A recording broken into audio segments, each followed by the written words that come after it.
I am Stephanie LeBans. I'm a physical therapist with Robbinsdale School District, and I work with children ages 3 through 21, which affords a great variety of experiences.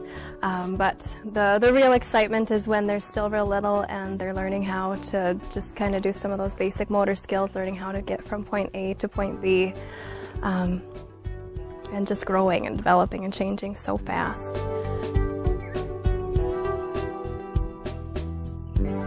Standing facilitates the child's educational experience in this environment by allowing them to move up to the same eye level as their peers, which is just enormous for their social experience. Also for the children who have severe mobility limitations, as many of the children do if they spend a great deal of their time in a wheelchair, it just affords them a different position to mobilize in or do work in. It allows the children who have range of motion limitations or who are at risk for range of motion limitations to stretch and experience a different position, and the force of their body weight in the standing position is often a much more effective stretch than we are able to achieve with some of the traditional range of motion facilitated by an adult. Breathing can be affected, digestion and elimination can be affected, which aren't glamorous things, but can be very important for the child and the caregivers.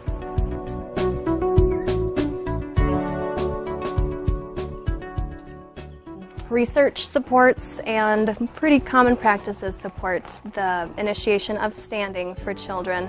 Around the same time that they're normally developing, peers would also begin to stand. Which is around the age of 12 months. And this is particularly important for children who have increased tone, and that would, particularly in CP when it's spastic, because the pull of the muscles, usually through the lower extremities, can place the child at risk for malformations and hip dysplasia. So earlier with good alignment is definitely better.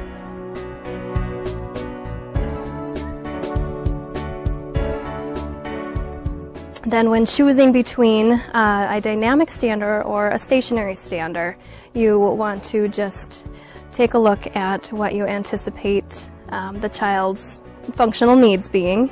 You want to also be attentive to what their upper extremity function is. If this is a child that you anticipate can and will use a manual wheelchair, then a dynamic stander is certainly very appropriate for them so that they can experience the benefits of independent mobility and standing simultaneously. Today was amazing. We had the Easystand crew come in with a couple of mobile standers for some of my students to try. And I just thought that some of the students I have who have a form of muscular dystrophy and severe instability and weakness through their upper extremities wouldn't really be able to propel the Easystand mobile stander. But they proved me wrong, and one of the most rewarding really experiences as a therapist is when you think that a patient isn't going to be able to do it, but you just have them try it anyway, and they do it. So it was just really fantastic to see those girls be able to do something that I thought they couldn't. And they took great pride in it as well.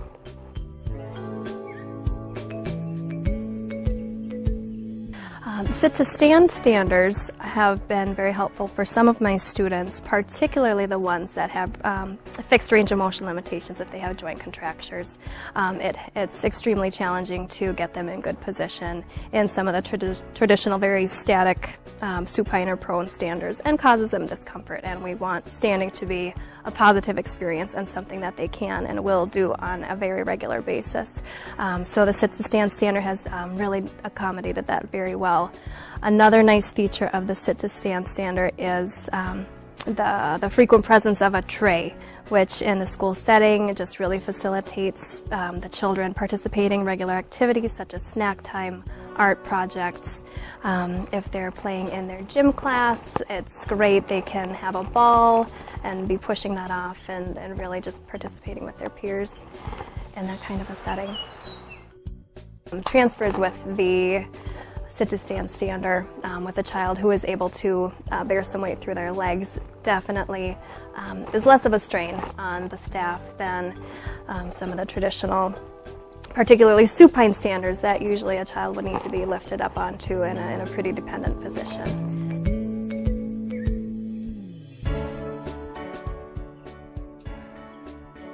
if you have any questions about whether a standing program is going to be beneficial for one of your students, my best advice is to first, of course, talk to the child's physician to make sure that it is a safe and feasible and appropriate thing for the child to do, but contact your local durable medical equipment vendor. I've had great experiences. They've always been very happy to let us try out different pieces of equipment to see what's going to work for the different children, what's going to benefit them. Funding and accessing the equipment for mobility can sometimes be a challenge. There are different avenues to use depending on where you intend to use the equipment with the child, or where you intend to have the child and their family use the equipment.